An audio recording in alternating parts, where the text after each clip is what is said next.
boa tarde. Começa nesta segunda-feira mais uma Semana Nacional da Conciliação. Tribunais de todo o país vão estimular a solução de conflitos por meio de acordos. No Jornal da Justiça de hoje, vamos falar desse esforço para garantir uma prestação de serviço mais rápida e barata para a sociedade. E você vai ver também. Ministro Alexandre de Moraes, do Supremo Tribunal Federal, pede destaque em julgamento de empresário acusado de participar dos atos antidemocráticos de 8 de janeiro. Justiça Federal começa a ouvir réus no processo pelo rompimento da barragem de Fundão, em Mariana. E ainda, a Polícia Federal apreende mais de 1,5 tonelada de cocaína escondida em casco de navio no Porto de Vitória. A cocaína estava dividida em 52 fardos que seriam transportados do Brasil até portos da Europa.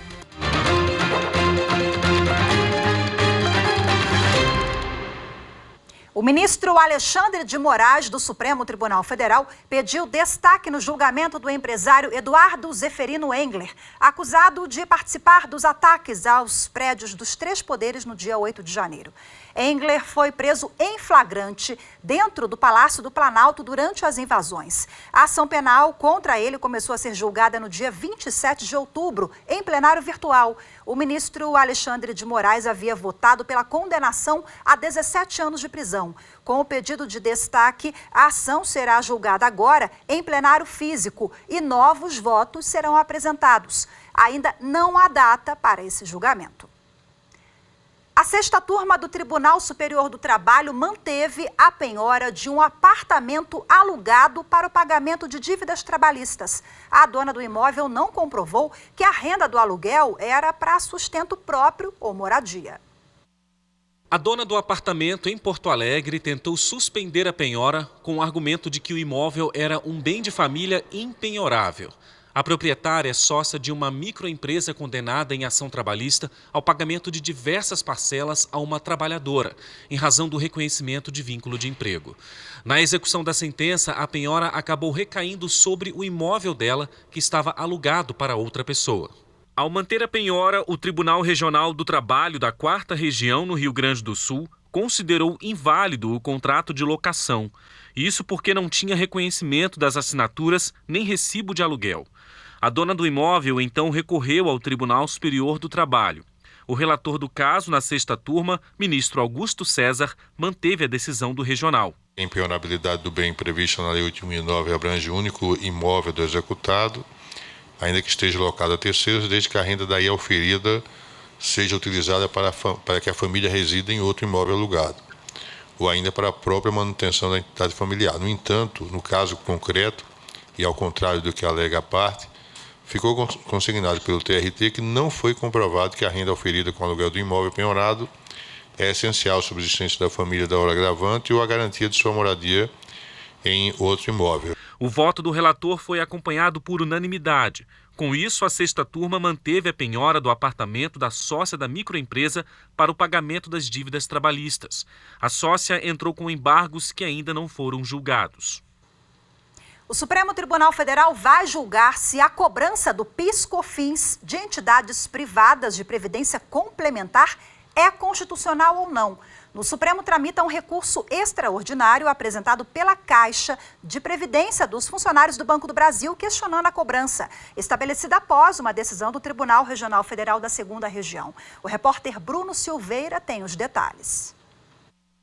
No STF, a Caixa de Previdência dos funcionários do Banco do Brasil, Previ, tenta reverter a decisão do TRF2 sobre a incidência da contribuição sobre as receitas provenientes de aplicações financeiras que derivam do patrimônio da Caixa de Previdência. Para o Tribunal Regional Federal da 2ª Região, a lei determina que entidades de previdência, tanto privadas quanto abertas, devem recolher PIS/COFINS sobre rendimentos resultantes de aplicações financeiras destinadas ao pagamento de benefício de aposentadoria, pensão, pecúlio e resgates. A Previ alega ao STF que as atividades da Caixa de Previdência não possuem fins lucrativos e que as receitas são contribuições recebidas de participantes da patrocinadora e de frutos de investimentos.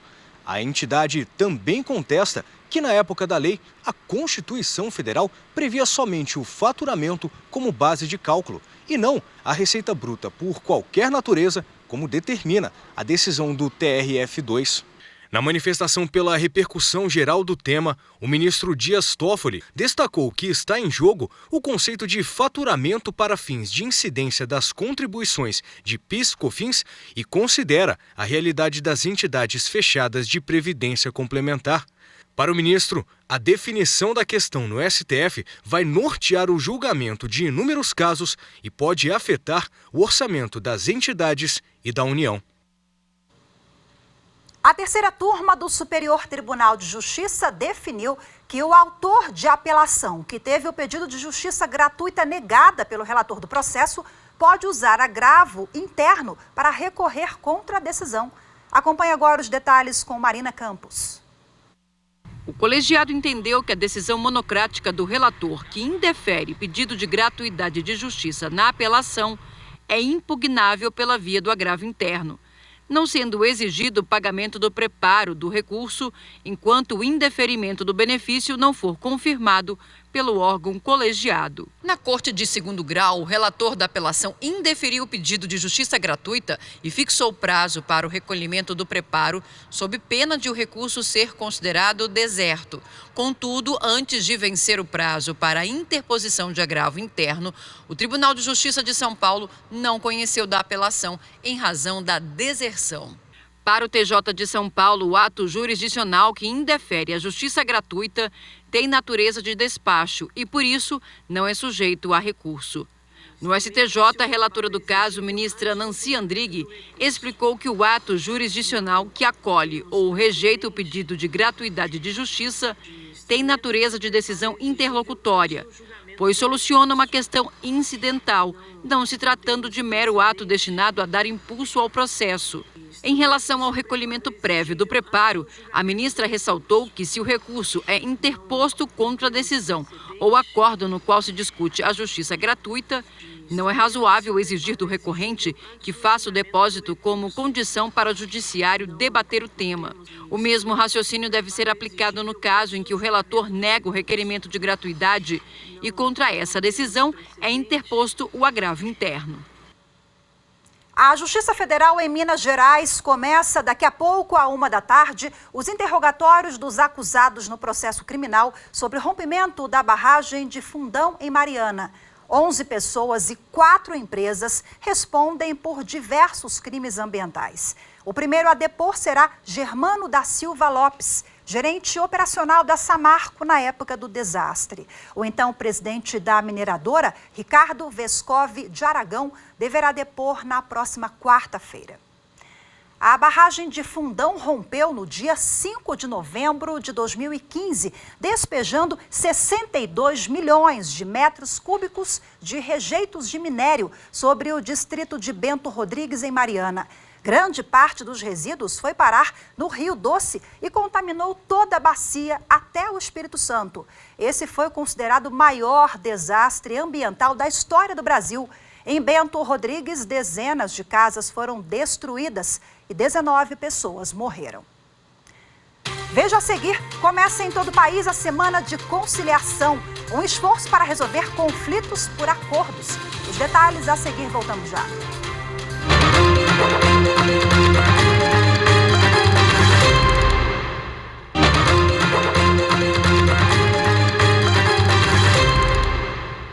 Começa hoje e vai até sexta-feira a 18ª Semana da Conciliação nos tribunais de todo o país. O evento ocorre desde 2006 e é promovido pelo Conselho Nacional de Justiça.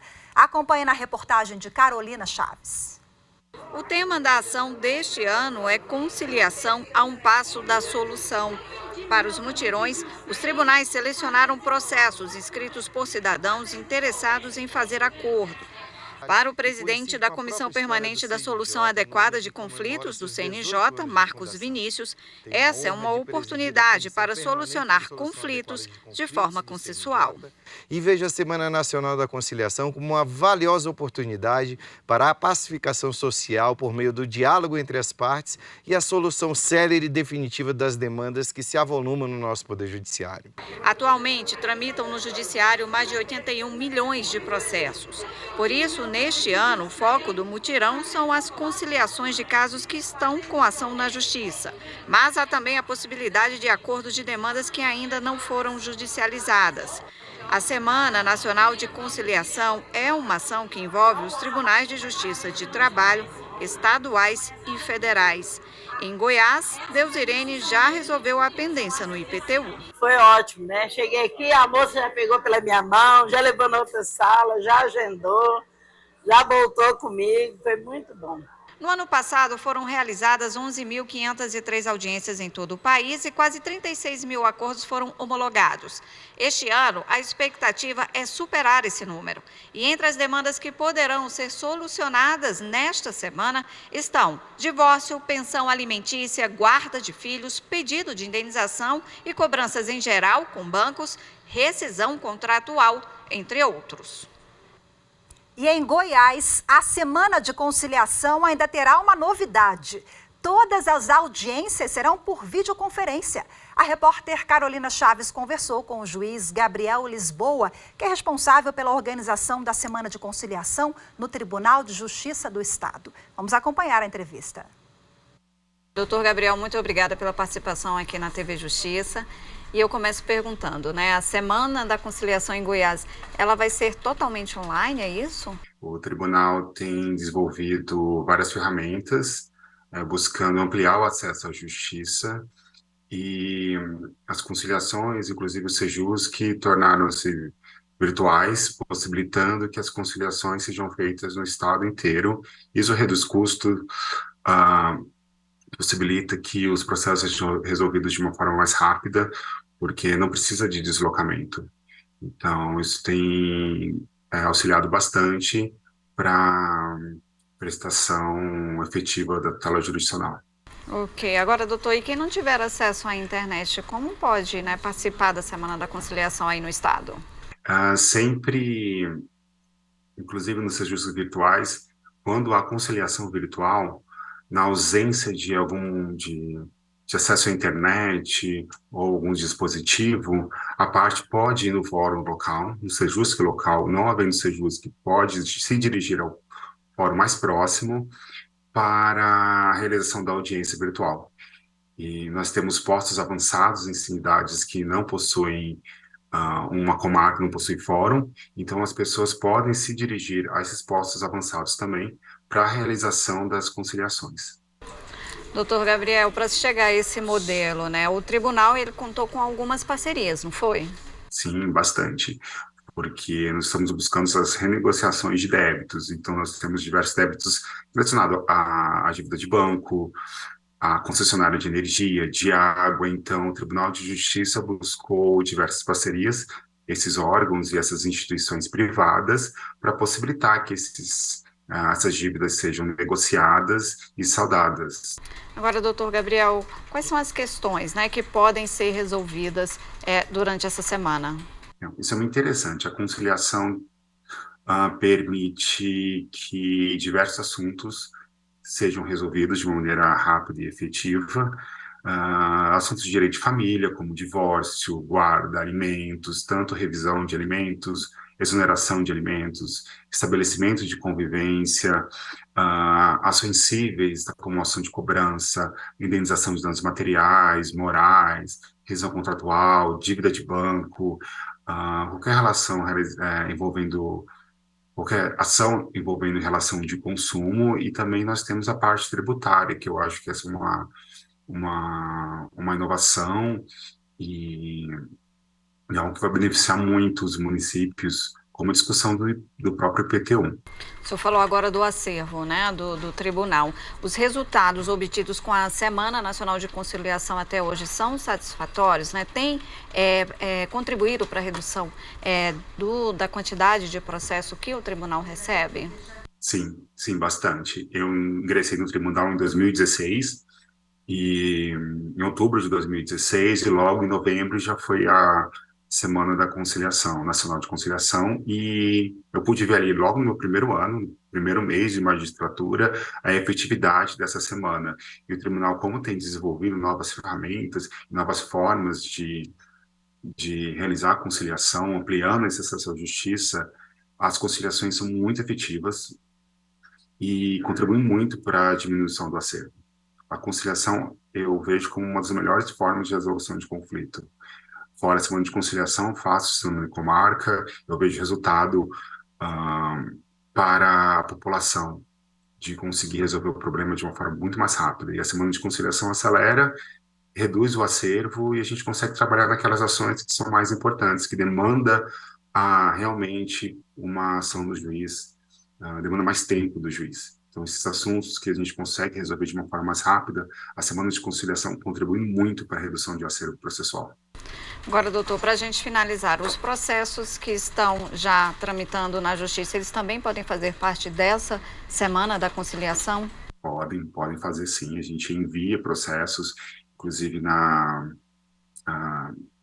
comarca de Anápolis, onde foram enviados processos também para conciliação, dependendo da fase processual, da forma como o processo tem andado, tem caminhado, verificando a possibilidade de acordo, possibilidade de realização de uma conciliação. Esses processos podem ser enviados, seja por ação do próprio juiz ou das próprias partes, que verificam que há uma possibilidade de diálogo, então podem requerer que esses processos sejam enviados para a semana de conciliação ali na comarca onde está tramitando aquela ação.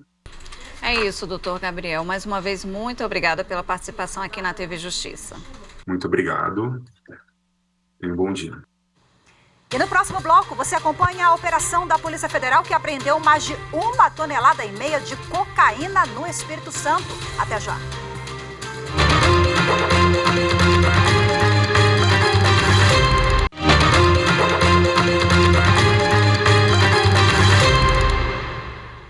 O presidente do Supremo Tribunal Federal, ministro Luiz Roberto Barroso, participou há pouco de um painel promovido por uma instituição financeira.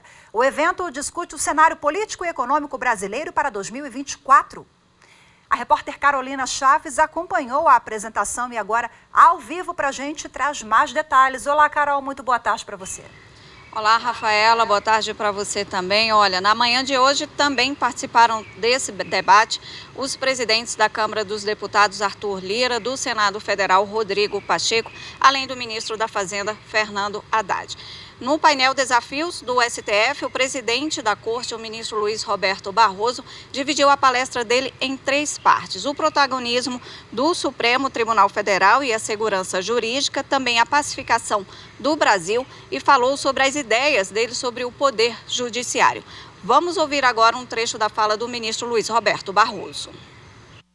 O Supremo tem decisões de grande apoio ao empreendedorismo. O Supremo, nas relações de trabalho, antes da reforma trabalhista, fez prevalecer o negociado sobre o legislado. O Supremo validou a reforma trabalhista, inclusive o fim da contribuição sindical obrigatória.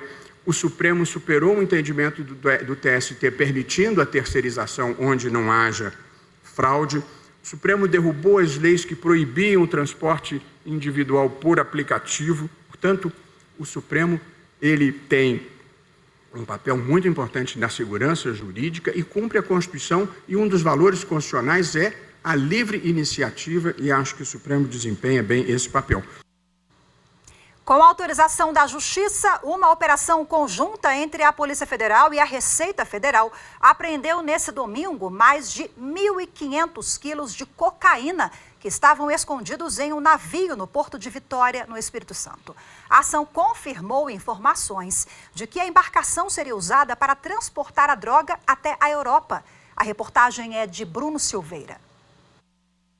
A A cocaína estava dividida em 52 fardos que seriam transportados do Brasil até portos da Europa. 50 agentes da PF e da Receita, acompanhados de 14 cães farejadores, fizeram uma varredura nos 13 andares da embarcação que estava atracada no porto de Vitória.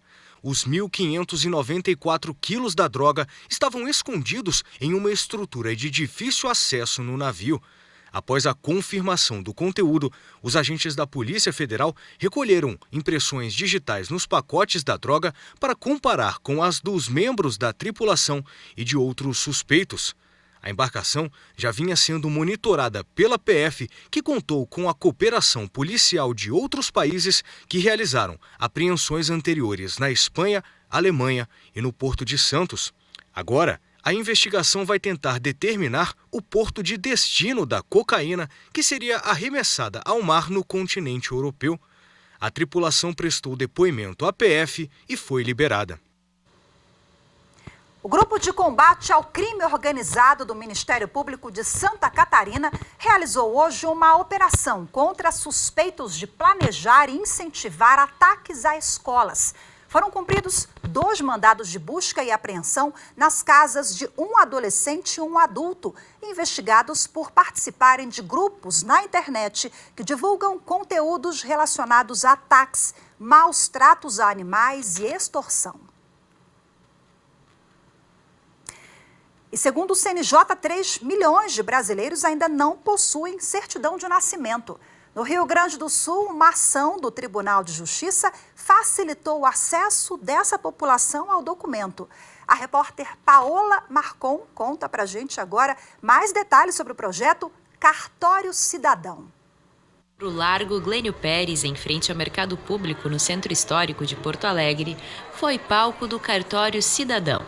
Além da capital gaúcha, o mutirão aconteceu simultaneamente em outras 4 cidades do estado. O juiz corregedor responsável pela matéria extrajudicial que envolve os cartórios e tabelionatos, Felipe Só dos Santos Lumertes, foi de perto conferir as atividades. A gente teve essa ideia a partir do evento que aconteceu em maio no Rio Grande do Sul, que foi um evento nacional. O Conselho Nacional de Justiça promoveu o Registre-se, que tem por finalidade atingir uma meta do CNJ de erradicar o subregistro civil. Pessoas que não têm registro algum, não foram registradas, que se estima em torno de 3 milhões de pessoas no Brasil todo.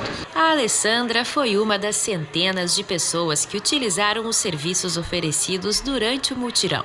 Ela solicitou uma segunda via da certidão de nascimento e aproveitou a oportunidade para tornar pública a sua vontade de ser doadora de órgãos. Eu acho muito importante, sabe, porque é todo mundo cidadão, né? Aqui são pessoas que tanto quanto moram na rua, quanto, né, trabalhadores que estão ali na correria do dia a dia, né? Então facilita um monte pra gente, né?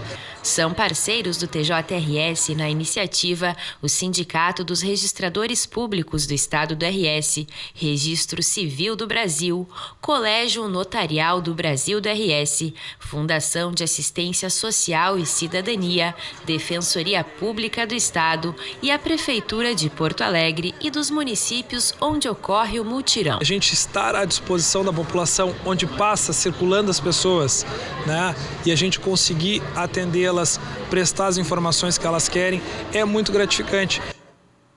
A Escola Superior de Magistratura de Mato Grosso realizou a 2ª edição do Sarau Prosa, Poesia e Justiça, dessa vez com uma homenagem à poetisa Cora Coralina. O evento contou com a participação de desembargadores, juízes, servidores e convidados para um momento de cultura e lazer. Acompanhe agora na reportagem de Carlos Celestino. As poesias da escritora Ana Lins dos Guimarães Peixoto Bretas, popularmente conhecida como Cora Coralina, foram declamadas no 2º Sarau Prosa, Poesia e Justiça, evento cultural da Escola Superior da Magistratura, a ESMAGES. A programação contou com a presença do neto da eterna poetisa. Jovem, seja você esse semeador. Semeie com otimismo, semeie com idealismo. A Cora, ela sempre trabalhou com os jovens. Ela tem poesia que fala do jovem. Então é uma coisa que ela mostra muito. O evento cultural abriu espaço para exposição de obras literárias de direito e quadros com retrato de pássaros do Pantanal mato-grossense, pintados pela juíza Esther Belém Nunes, que teve a oportunidade de mostrar o talento que vai além da magistratura. Você sabe que é juiz, você sabe que está trabalhando na sua vara, no fórum, mas não sabe que além de juiz você faz o quê, né? Então, assim, eu graças a Deus, assim, eu até me orgulho de ter uma parte artística, né? Porque, assim, eu canto, eu tenho CD gravado, então, assim, eu pinto as minhas telas, eu toco piano. O sarau Prosa e Poesia teve apresentação teatral com participação de familiares dos magistrados, leitores da eterna poetisa Cora Coralina. Eu acho que todo mundo devia ter um pouquinho de poesia na vida, sabe? Porque, inclusive, muita gente fala, poesia. Quem lê Cora, ela é fácil de ser entendida, de ser compreendida, porque a poesia dela é uma poesia bem leve. E é uma forma da gente confraternizar, né? Aqui vem a família também, esposa, filhos, marido, e a gente tem um pouquinho mais de leveza, né, no nosso trabalho, no nosso dia a dia. E assim a gente termina mais esta edição do Jornal da Justiça. Muito obrigada pela sua companhia. Uma ótima tarde, excelente semana para todos nós e até amanhã. Tchau, tchau.